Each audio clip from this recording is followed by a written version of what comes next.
Assalamualaikum warahmatullahi wabarakatuh. Selamat pagi anak-anak sekalian. Bagaimana kabar kalian hari ini? Sehat? Baik? Luar biasa dalam lindungan Allah Subhanahu wa taala. Anak-anak, walaupun saat ini kita masih belajar di rumah, tetapi kalian harus tetap semangat. Mudah-mudahan wabah atau pandemi COVID-19 ini bisa segera berlalu, anak-anak. Banyak sekali aktivitas yang bisa kalian lakukan di rumah supaya menghindari kebosanan. Di antaranya adalah kita bisa berkebun atau bercocok tanam. Karena dengan berkebun banyak sekali manfaat yang bisa kita peroleh. Di antaranya, baik anak-anak dari berkegiatan berkebun tadi, maka banyak sekali manfaat yang kita peroleh. Di antaranya adalah, nih kita dapat bunga-bunga cantik seperti ini. Nah, kira-kira kalau hari ini Miss sudah membawa bunga kayak gini, kira-kira hari ini kita mau belajar apa ya? Oke, betul sekali. Hari ini kita akan mempelajari tentang perkembangbiakan pada tumbuhan. Nah, perkembangbiakan pada tumbuhan itu dilakukan supaya apa, anak-anak? Untuk melestarikan keturunannya. Nah, perkembangbiakan pada tumbuhan itu dibedakan menjadi dua. Perkembangbiakan generatif dan juga perkembangbiakan vegetatif. Yang pertama, kita akan mempelajari tentang perkembangbiakan generatif. Perkembangbiakan generatif ditandai dengan adanya bunga atau buah pada tumbuhan tersebut. Nah, anak-anak kira-kira tahu enggak kira-kira pada bunga ini terdapat bagian apa saja? Oke, sekarang kita coba kita ulas. Pada bunga, ini sudah saya gambarkan. Kira-kira gambar bunga ini ada unsur apa saja, anak-anak, kelengkapannya? Nah, betul sekali. Dalam bunga ini ada yang namanya, ini ada di tengah ini namanya adalah putik. Kemudian yang ini adalah benang sari. Kemudian yang ini adalah mahkota. Dan yang ini kelopak, kemudian tangkai. Ya, jadi ini adalah mahkota. Kemudian ini adalah benang sari sekaligus dengan putiknya. Terus di bawahnya ada yang namanya kelopak. Kemudian di sini adalah tangkai. Oke. Nah, bunga itu berbeda-beda, anak-anak. Berdasarkan kelengkapan alat perkembangbiakannya, bunga dibedakan menjadi dua. Ada bunga sempurna, ada juga bunga tidak sempurna. Bunga sempurna adalah bunga yang mempunyai benang sari sekaligus putik. Bunga yang tidak sempurna tidak mempunyai salah satunya. Dia hanya punya putik saja atau mungkin benang sari saja. Nah, selanjutnya kita akan membahas fungsi dan ciri-ciri bagian dari bunga. Yang pertama, tangkai bunga. Tangkai bunga mempunyai fungsi dan ciri-ciri penghubung bunga dengan batang.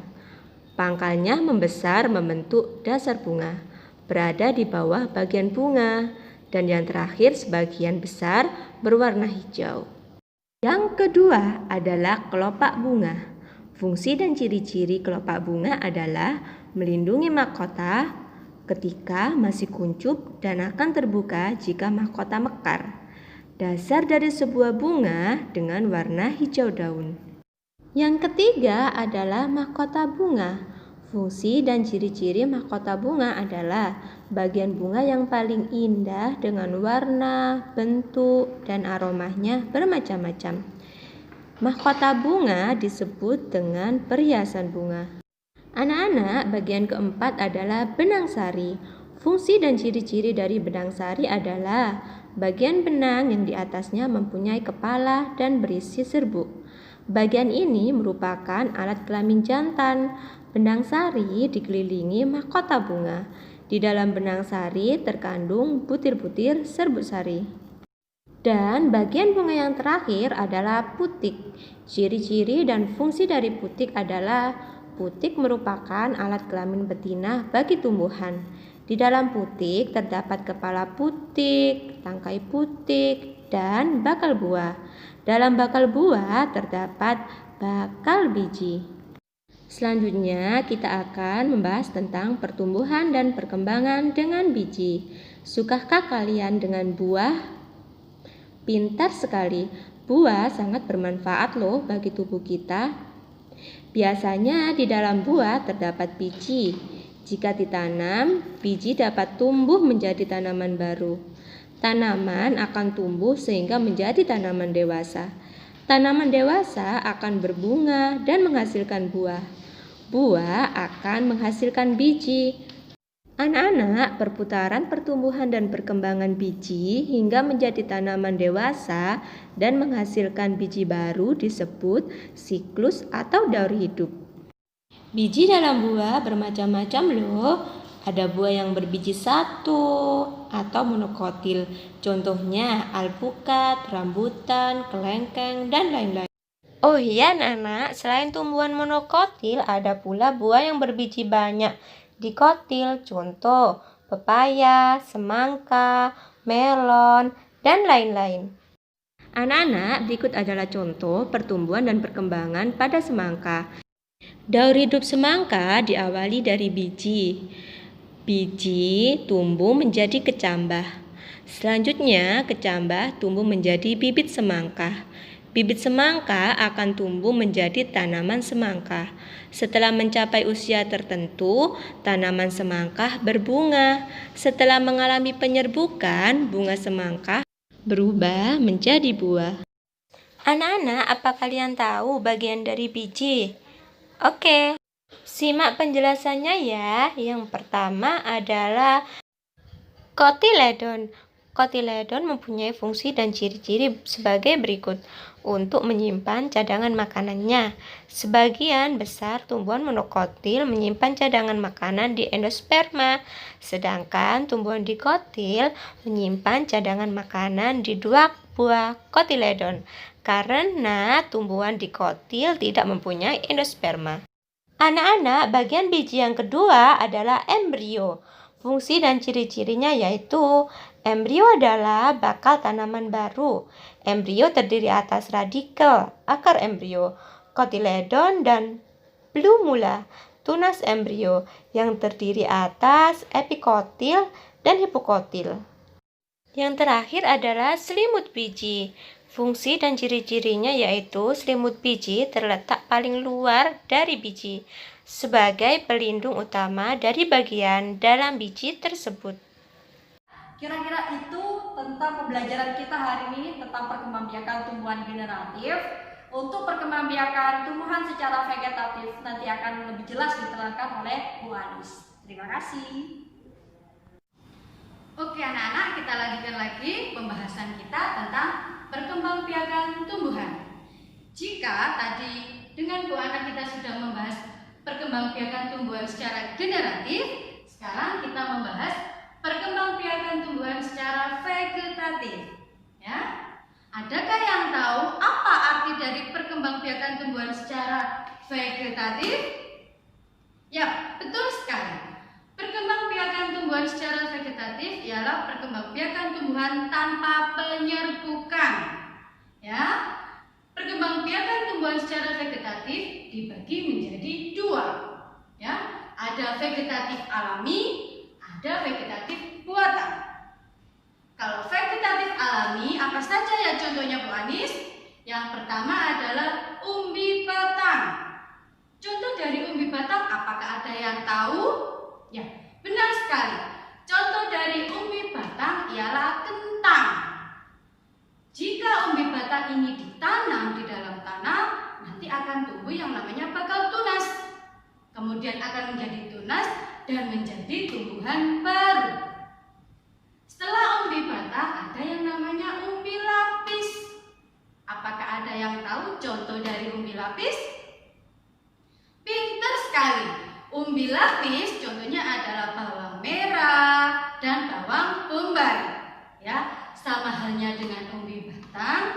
Jika umbi lapis ini ditanam, nanti akan tumbuh yang namanya tunas dan kemudian menjadi tumbuhan baru. Masuk pada yang contoh selanjutnya yaitu umbi akar. Apa ya kira-kira contoh umbi akar? Ya, contoh umbi akar ialah wortel. Kemudian bisa lobak. Kemudian apa lagi ya kira-kira ya? Singkong. Ya, pintar sekali ya. Kemudian kita masuk contoh dari vegetatif alami selanjutnya yaitu tunas adventif. Tunas adventif ini adalah tunas yang tidak berasal dari batang, melainkan berasal dari daun atau akar tumbuhan. Contoh dari tunas adventif ialah cocor bebek, kemudian bisa tumbuhan sukun, ya, pohon sukun. Itu dari tunas adventif. Kemudian kita masuk pada akar tinggal atau rimpang. Ya, akar tinggal atau rimpang ini batang yang menjalar di dalam tanah. Contohnya apa saja, Bu Anis? Akar tinggal ini bisa kunyit, bisa jahe, bisa kencur, bisa lengkuas, dan macam banyak lagi ya contohnya ya. Itu tadi contoh dari akar tinggal. Kemudian kita masuk pada geragi atau stolon. Ya, kalau akar tinggal tadi batang yang menjalar di dalam tanah, sedangkan geragi atau stolon ini batang yang mendatar di atas permukaan tanah. Contohnya tumbuhan stroberi. Itu tadi geragi atau stolon. Kemudian contoh terakhir dari vegetatif alami yaitu spora. Apa ya kira-kira contoh dari spora? Ya, benar sekali. Bisa jamur, bisa lumut, ya, bisa tumbuhan paku. Itu tadi contoh-contoh dari vegetatif alami. Sekarang coba kita masuk pada vegetatif buatan. Apa saja ya contoh dari vegetatif buatan? Ya, yang pertama ada stek. Stek ini merupakan perkembangbiakan tumbuhan yang menggunakan batang. Contohnya apa ya Bu? Kira-kira stek ini tumbuhan apa yang bisa difungsikan atau digunakan stek ini? Contohnya adalah tumbuhan singkong. Ya, itu contoh dari vegetatif buatan stek. Ya, anak-anak ya. Tadi contoh vegetatif buatan dengan cara stek. Sekarang contoh vegetatif buatan dengan cara mencangkok. Vegetatif buatan dengan cara mencangkok ini biasanya ada pohon yang berkambium, ya. Prosesnya biasanya menghilangkan lapisan kulit batangnya dan menghilangkan kambiumnya. Setelah menghilangkan kambiumnya, diberikan tanah, kemudian ditutup dengan serabut kelapa bisa, kemudian plastik juga bisa, tapi harus diberikan lubang. Jangan lupa disiram setiap hari. Contoh tumbuhan atau pohon yang bisa digunakan dengan cara mencangkok biasanya pohon mangga, pohon jambu. Intinya pohon atau batang yang mempunyai kambium. Kemudian contoh dari vegetatif buatan menyambung dan menempel. Ya, menyambung ini mengenten dan menempel ini sama halnya dengan okulasi. Teknik menyambung dan menempel ini digunakan biasanya untuk menghasilkan tumbuhan yang lebih berkualitas. Contohnya pada terong dengan tumbuhan tomat. Ya, selanjutnya contoh dari vegetatif buatan merunduk. Pada contoh vegetatif buatan merunduk ini biasanya prosesnya ranting atau batang tumbuhan dirundukkan kemudian ditimbun oleh tanah.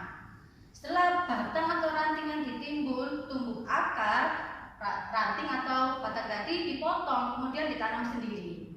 Ya, contohnya pada tumbuhan atau pohon apa saja Bu Anis? Pada tumbuhan anyelir.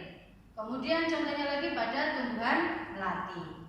Nah, itu tadi penjelasan berkenaan dengan perkembangbiakan tumbuhan secara generatif maupun vegetatif. Ya, anak-anakku, silakan dipahami. Kemudian boleh buka-buka referensi lain dan juga baca buku paket kalian di rumah. Silakan dipahami. Itu tadi penjelasan Bu Anis dengan Bu Ana. Semoga bermanfaat. Minta tolong anak-anakku tetap belajar di rumah, tetap semangat. Bu Anis akhiri. Wassalamualaikum warahmatullahi wabarakatuh.